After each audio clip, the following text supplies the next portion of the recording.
We're back with another episode of This Could Work, the podcast where we celebrate creative risk-taking and the people shaping the future of brands. It's hard to say, but we nailed it. I'm your host, Will Trowbridge, founder of the creative agency Sailor. I've known today's guest for like 10 years. Nic Hill co-founded Sawhorse in 2012, a production company here in LA. Now, Nic serves as their chief innovation officer, building immersive experiences in Roblox, Fortnite, and beyond for brands like Walmart, Fenty Beauty, Tommy Hilfiger, Netflix, and so many more.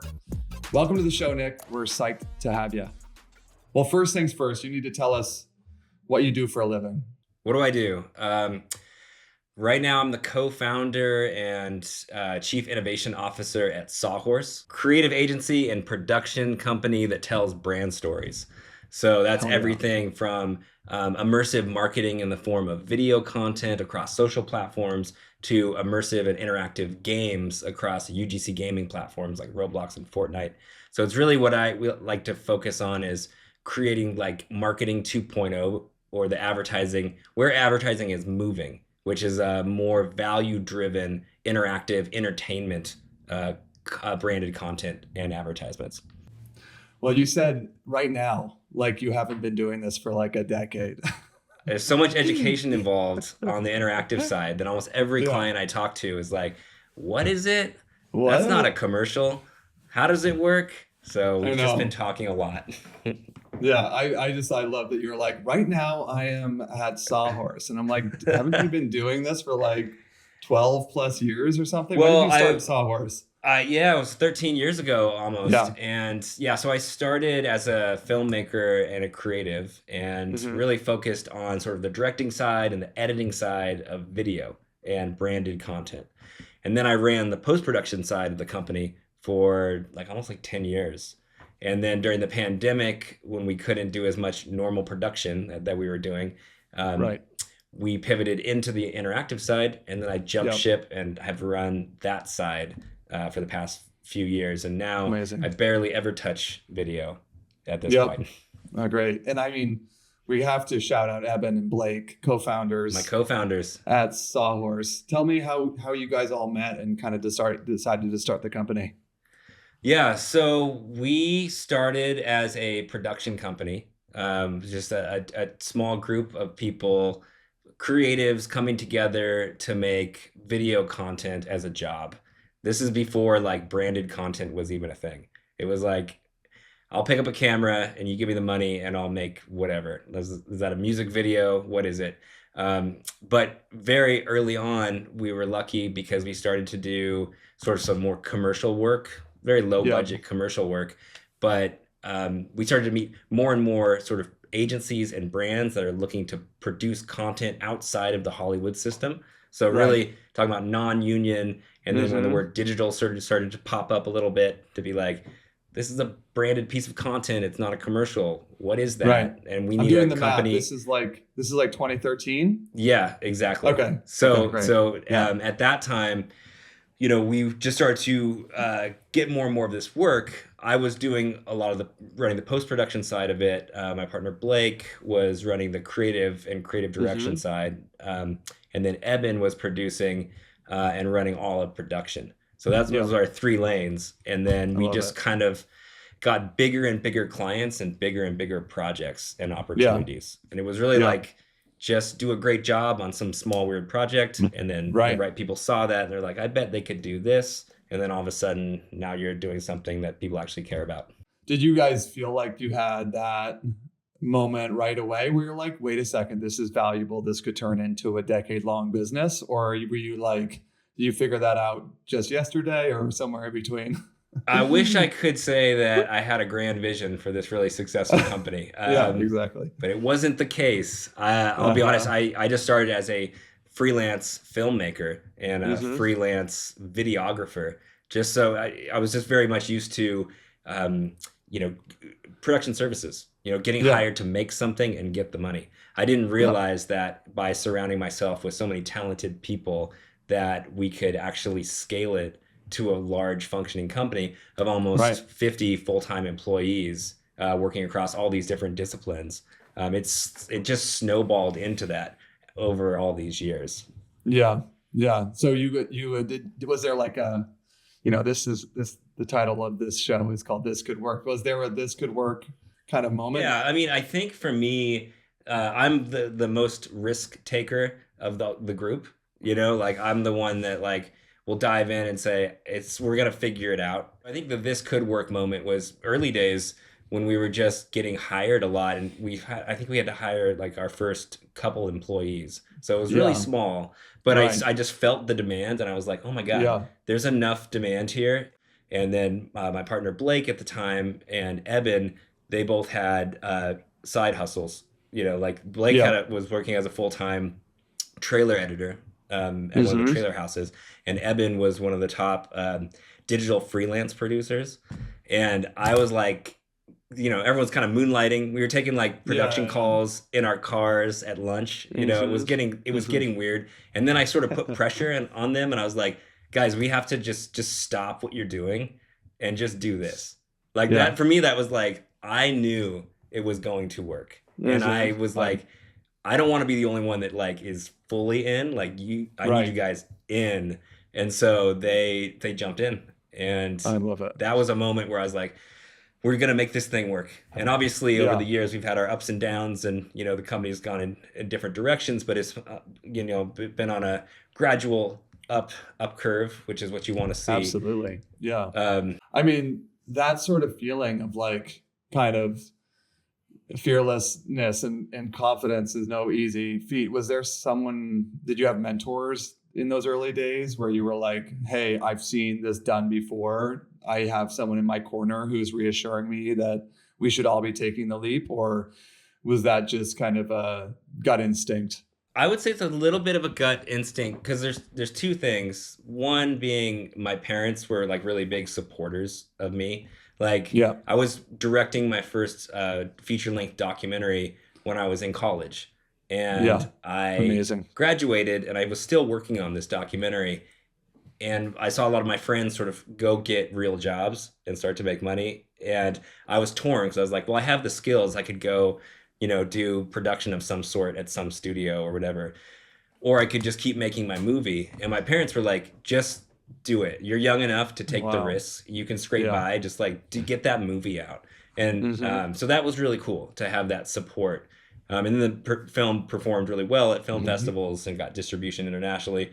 So it was this really cool moment. And that gave me a lot of confidence, because I was like, oh, if I try really hard, I can actually make something. Yeah. And I didn't have like I never worked anywhere. I was never like in the mailroom, or I was never like, as part of some production team being a PA on set for a year. Yeah. It was just like, there's an opportunity, get all your elements together, make it, sell it, and then do it again and again and again. So I guess, it was like these baby steps. I can tell you that I did both of those jobs, and you didn't miss that much. Well, I always tell people, and I was a PA. When people ask me, they're like, what path should I take in my career and stuff? And I do get a little jealous. I never really, I think I would have been more advanced in my career had I been at a really successful place and been lower on the totem pole, but just like having the right conversations with those leaders and asking the questions, how did you get there? Like what led to that? Totally. Like I never really got those unlocks, But I can tell you, nothing prepared me for starting this company that I learned in any of those companies. Like this is brand new. So I don't think you can just watch and learn an entrepreneurial pursuit.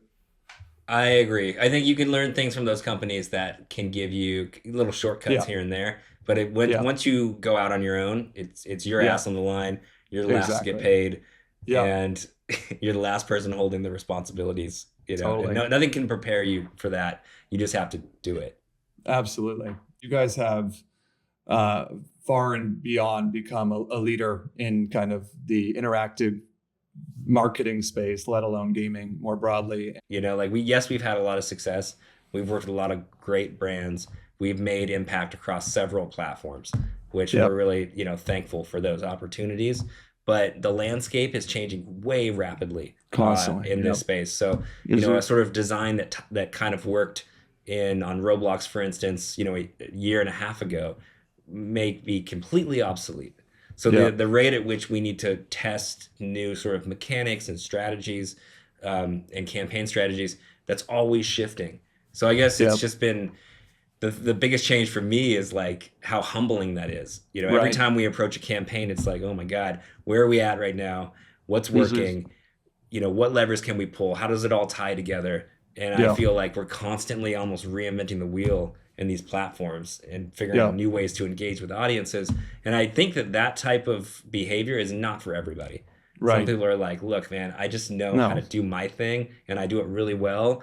Like that doesn't really work in the, immersive marketing space. I think let's have a little perspective. The entertainment marketing space is being hugely disrupted at the moment from a lot of folks who are curious about doing new things up against companies who've been doing the same thing for 20, 30, 40 years.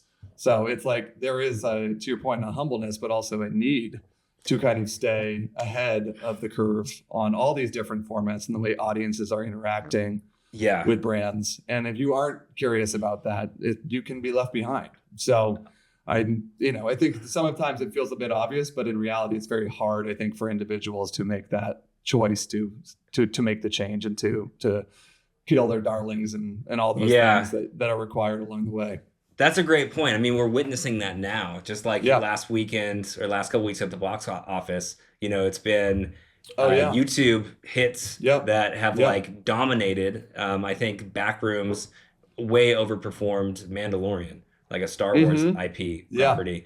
So these are crazy times. And I think as a creative, as a storyteller, everyone needs to think outside the box on like, how are you leveraging these platforms and these communities to connect with them in new ways. And that doesn't have to be like a game necessarily. But it has to be a different way. Maybe it's a different kind of format, different runtime, different type of talent. All of these things are constantly changing. And I agree with you, Will, like to your point, if you're like, no, I just make features and I just work with a certain budget range, like that's a rough place to be if you have that mentality. Totally. Yeah, right now, especially with how kind of technology is changing things. I do think, it's worth taking a step back and you explaining a little bit more about interactive marketing. I'd love to hear just a bit of a high level overview of a project. Yeah. So I think just taking one step back, looking at like this concept of immersive marketing, like what is that? And to me, that's marketing that like brings you in. This is marketing that is entertaining you. You're either you're opting in to watch it and be entertained, and you're not really thinking about it as an ad, or you're opting in it to play a game. Or you're somehow immersed, where you almost forget it's an ad. Like if anything that I just described, that is immersive marketing. So I get really excited about this stuff because I'm not a huge fan of marketing. And it's weird ads? that I work. You don't love ads, man? I mean, some people that work in the industry do, I guess. Like ads have been seen as a necessary evil for a long time because if it's bad and doesn't cut through, I dislike it. So when I think about immersive marketing, that's an opportunity for brands to actually cut through and surprisingly latch on and engage. And then the user's like, oh, I was not bothered by that. I actually enjoyed it. And now I'm filing that in my memory bank as a cool brand that I might engage with. And so I think that that's really what I get excited about. And that's like why we do what we do, is because we want to create those experiences for brands so that like, I would argue that is a more valuable form of advertising. It's definitely a better form.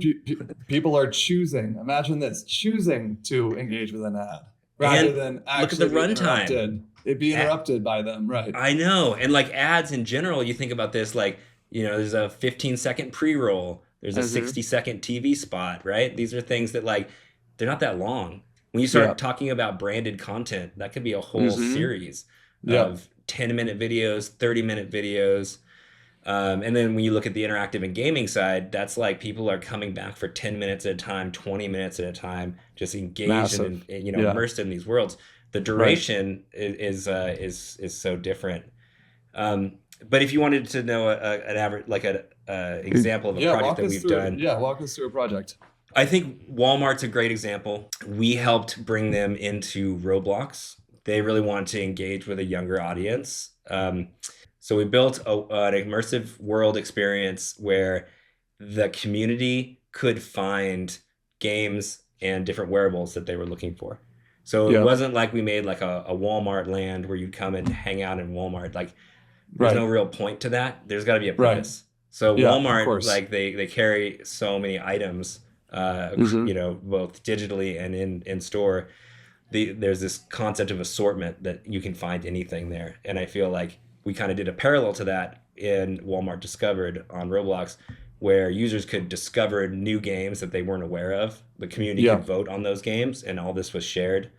We also created a Discord channel that was directly linked to this Roblox experience. I think we have something like 70,000 users that are engaged inside of that Discord.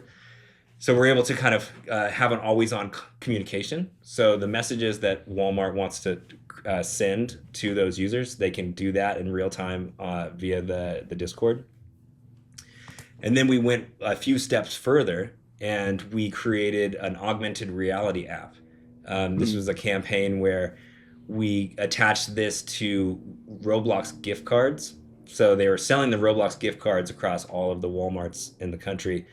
And you could scan a QR code on the back and it would launch at this augmented reality world.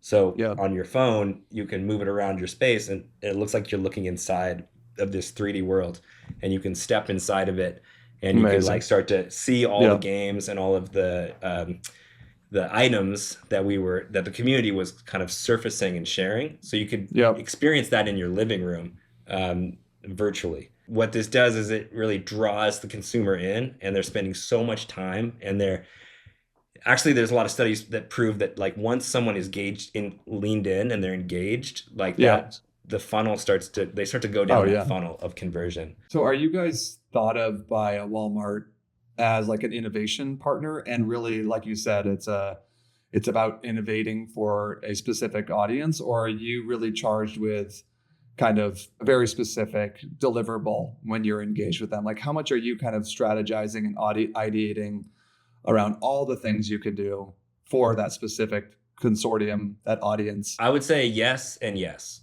And so it's challenging. From the innovation side, brands do see us as a great solution because they're like, I don't understand that platform.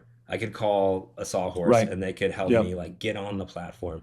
So we love doing that. That's all good. But we work in marketing, right? And everyone's got to report up to the CMO. And the CMO is like, how much did we spend on that? Totally. What did we get? What is the ROI? You know? Yeah, right. So like almost everything, and we're mindful of that. You know, I don't want to just be like the innovation guys. We're not in the business of like, let's just make these one-off things because they're shiny objects. Yeah. We're in the business of like delivering real value. Yeah. So of course, that's where the challenge comes in, because when we do these campaigns, these immersive marketing campaigns, we're trying to figure out what is the client's goal. What KPIs do you have? What does good look like? And if you can't tell me what that is, I need to establish it for us, and I need you to sign off on it, and then we go and do it. And I think because this is marketing, it's not only about doing the activation within a space, it's the entire marketing campaign that we design. Because it might be like partnering with a Twitch streamer, or working with an awesome creator on YouTube, or it might be running some paid media on a couple social platforms that are driving traffic into this gaming platform. Right. When you do that right, you have an amazing campaign that's hitting on all these spaces, and it's that flywheel effect that's like feeding that campaign. And I love building those. We were talking about how early, on the Roblox and other kind of more interactive and immersive platforms, it's hard. It was still being kind of figured out, what is the metric? What does success look like? And I have had this like minor epiphany over the past few months. And I think the interesting metric, it doesn't really exist yet, but I would say it's like deep, leaned in engagement. Yep. Like we don't know how to measure that. And there's not even a real word inches for that. Away from the screen. Yeah, it's how how close you really are. But what I'm talking about is when you're so leaned in that Yeah. you're like, I am loving this ad and I'm playing it, right? Because a lot of people like to talk about the concept of like time spent, right? Yeah. If you make the comparison of like, oh, we ran these 30-second ads, what Yeah. was the completion Retention. rate? Yeah, Right? right. Right? So it's like, did everyone watch it to the end, or did they watch the first 6 seconds? And they Right. start doing all the math, and then they're like, oh, we had this many minutes watched. Right. If you benchmark that to an immersive experience or a game, the time spent is like drastically Dramatic. larger. Yeah. But Right. I would argue go one step further and be like, that is not even the right argument. Because in the time spent on the video platform, you're leaned back. You're just watching it, and it's kind of hitting you a certain way. And when you're fully engaged and controlling things and like locked in like that, that's a different value. And I don't think we understand that value yet. Well, I feel like what you're speaking to is literally the difference between an earned media impression and a paid media impression. There's a it's parallel. Like you Absolutely. Are literally like the choice to engage with advertising. What is the value of that over actually like paying for someone's eyeballs? It's very easy to measure that a paid impression and how that tracks to conversion, click through, whatever. It's harder to understand the value over time of an earned impression, right? Because maybe they're not doing that exact thing you want. Maybe they're not clicking on that button that's going to drive them to purchase in that moment, but they are choosing to engage with you. They're starting to register in the back of their brain that they like your brand, that they like your product, so that when they are ready to actually make a purchase decision, you come to mind, you know? Right. And that's hard to measure. It's harder to measure. Exactly. I always use the comparison of one of the very first interactive project we ever did was for Aloe, the clothing company and mindfulness brand. Yeah. We brought them to Roblox. It was the first Roblox project we ever did.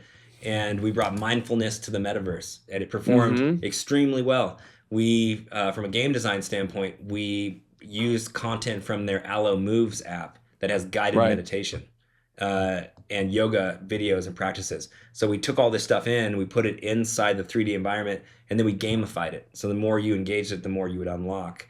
And then we modeled all the clothing and all of the other stuff that the brand creates. So then they were like, well, look at the engagement, right? Yeah. You got a certain amount of people that visited it, like in the hundreds of millions people had visited it. It was some really crazy stats. But then it was like, well, ROI. Right. And I would say you won't see that return immediately. You're gonna see it over time. Of course. And as those players get a bit older and they're making purchasing decisions, they're gonna be like, I know Aloe. Totally. I like Aloe. I've meditated a bunch of times on that Roblox game. I'm now going to buy that shirt. Now, how do you connect the dots between the two? Yeah. You don't.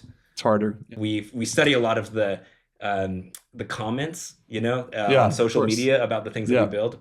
Mm-hmm. And one young fan had posted a picture of an Aloe store in LA because they were like on vacation. She posted this. She's like, look, they made a store of the Roblox game. So that just kind of shows you that how valuable it is to reach a younger generation. That they are discovering brands and they're discovering they're figuring out who they are, and if they can discover brands that early, it really leaves a lasting impression. Do you feel like you guys are kind of becoming audience experts through doing this type of work? Do you feel like you understand that younger cohort better than you did before, or at least just, more than, say, another demographic? Yeah, I would say we're really focusing on Gen Z. I mean, that's the demographic, and we've created so much work both on the, video and creator side and on the interactive side. That is the target demo that a lot of our clients are looking for. So we need to align ourselves with artists and creatives that are either of that demo or really understand that demo. So we're creating content that's going to resonate and hit. And within these UGC spaces, it's brutal. Like if you don't, if you aren't creating something that's going to resonate, they will reject it immediately. Totally. So us trying to understand, well, what is that demo like? How do they tick? How do we reach them?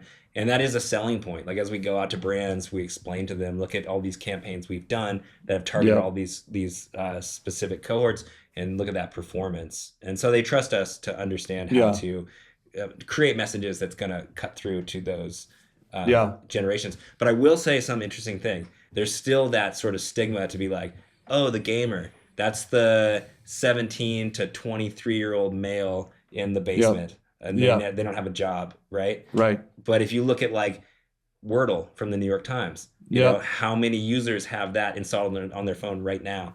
Right. Candy Crush over indexes on mothers. Totally. Right? Yep. So like when people say like, oh, game marketing, it's easy to look at something like Roblox and be like, okay, cool. Yeah, that's all like, you know, younger kids doing stuff. Yeah. But if you think about the gaming audience, that is everybody. Everybody. You know, maybe even boomers are playing games. But like you can find whatever subset you want and target them. Right, exactly. And it's not like immersive gaming is limited by a Roblox, right? You're doing work on Fortnite, you're doing work on other games that ultimately do reach an older audience. Correct? Yeah. And so you just take as much demographics data as you possibly can. You know, like certain platforms, gaming platforms have different audiences. There's all kinds of different audiences inside of the games, inside of the platforms. So on the kind of like innovation side of things, how is a production company like yours considering and thinking about AI today? And how much are you guys actually using it in the work itself versus more so like studying it and getting ready for a potential, integration? I would say that we're very open-minded to AI. And I think that looking at AI as this like silver bullet, you know, this one-stop solution that you can just get what you want from it, it's not been my experience. Every time we leverage it, it's still similar teams of creatives leveraging the tool, like almost like a visual, like a VFX tool or a post-production tool. Like I am very empathetic to artists that are like, I'll never use AI. They can never replace humans. Right. And I think there is some truth to that. The human story and the soul is something special. It's why we connect with stories, because someone went through something and they had something to say. That is never going to go away. But how we actually create that, tell that story, will be peppered with AI. There's no getting around it. The reason I think it's interesting to ask is someone like you, as you run a production company. It's like production companies have been put on the list just right along creative agencies where it's like, you know, these are the most primed for massive disruption. And I think that the way you even answered that question speaks to the realities of where AI is today. So hearing that, you know, you and your production, you know, team and is still just like, hey, this thing, we know it's going to change things, but right now we're still operating the way we always have, and we're being smart about how we deploy this. It's not like we've had to like lay everyone off. I think that's just an important thing to get out there, right? That's not how this is impacting our industry. That is a great point. And I think the best way to describe it is that it is a tool, and it is a tool you should use, and your competitors are definitely going to use it. So you have to figure out how to leverage it. It's not black and white, and there's so much slop out there. Garbage. That's right. Yeah. And people have AI fatigue. And literally, like, if you scroll on LinkedIn, you'll see it. And you're like, wow, what an amazing shot. Totally. And then it's like, then what? Nothing. It's just this shot of a rocket. And you're like, what? Or it's like an assembly cut of something. And you're like, okay. But, like, would I watch that? Like, as like, for my entertainment, would I literally say, I'm going to go watch that rocket video and be so satisfied? The answer is no. You know, and I feel like the real direction that AI is heading is like, it is a tool that filmmakers leverage, and they pepper it in to the pipelines of the stories that they're trying to tell. And if they do it right, you shouldn't even know it's AI. And that is the moment that they found that success. Totally. Yeah, the creativity is why you're watching it. The story is why you're watching it. Who gives a shit what tool you made, essentially. Yeah, exactly. Looking forward, what does the next couple of years look like? How do you think about evolving? Do you feel like this sort of immersive marketing work is going to become more and more of your work at Sawhorse over time? Or do you feel like it'll always have its kind of place within a larger subset of capabilities? I think at the core of what we do is we tell stories and we engage with audiences. And that can be in the form of a video, or it can be in the form of some sort of game. It doesn't matter. So as long as we stay to that core ethos, we help brands connect with audiences through awesome creative.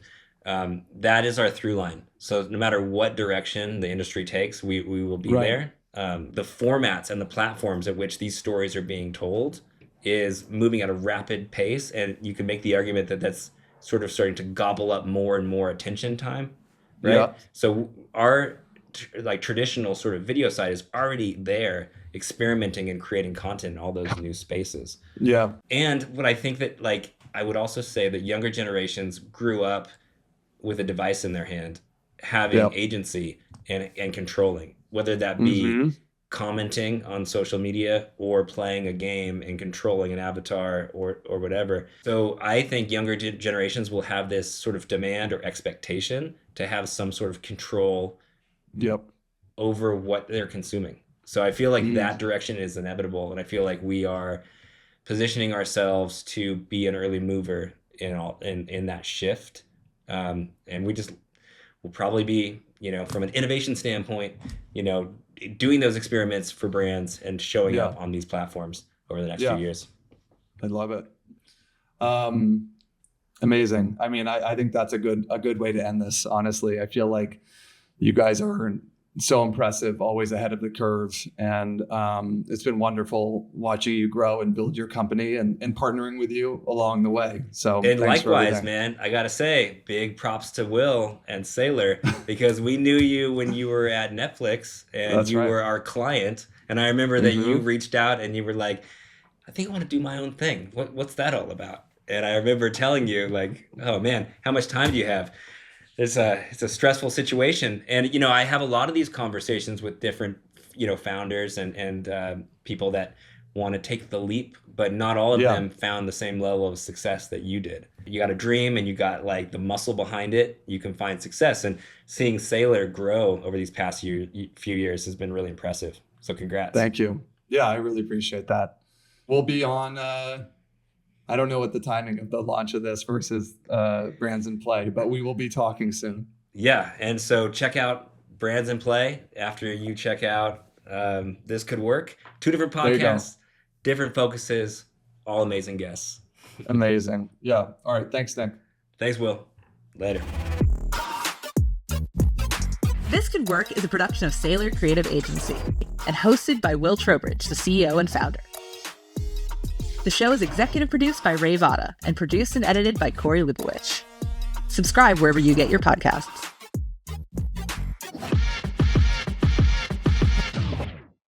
This cat's on a surfboard in Hawaii. Yeah, right. Can you believe it? Look how real that cat looks. Oh man, I've been looking for this video in my life of cats on a surfboard. Wait a minute, I gotta share this. I gotta share this right now. I gotta repost. I have to tell him someone made the video of my dreams.